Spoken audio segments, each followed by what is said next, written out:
Eric Burgess here, and we've been asked to verify cotangent squared x minus 1 over 1 plus cotangent squared x equals 1 minus 2 sine squared x. So as is usual, we're going to start with the more complicated side and try to get it more simple to look like the other side. So we're going to do the left-hand side. And there's a bunch of ways we could go about this, but this looks a lot like we're going to need some kind of a Pythagorean identity. And we have one that relates cotangent. We have 1 plus cotangent squared x is equal to cosecant squared x.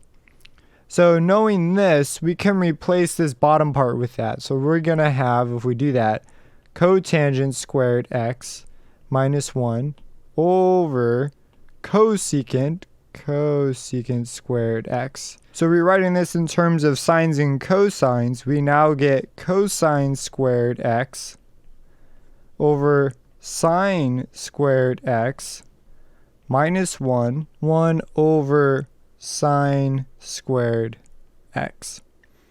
So now we can multiply by sine squared x to the top and the bottom to simplify the bottom. And so it's going to be this times all of this. And what we're going to get is these will simplify out to 1. And up top we'll be left with cosine squared x minus sine squared x.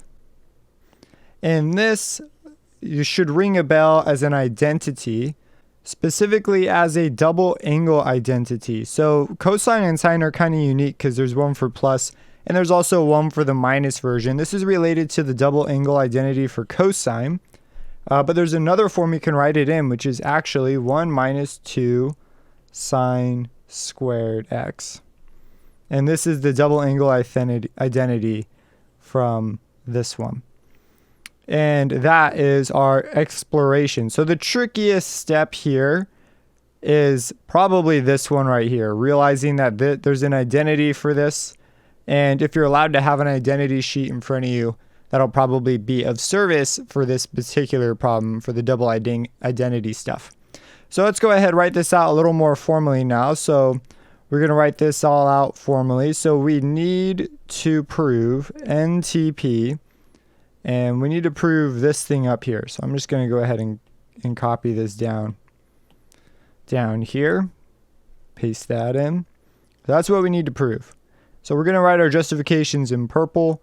So the first thing we're going to use is a Pythagorean identity, which gives us cotangent squared x minus 1 over cosecant squared x equals 1 minus 2 sine squared x.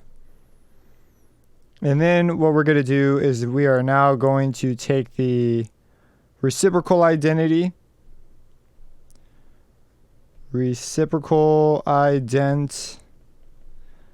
and sines and cosines. You know, however you want to write that.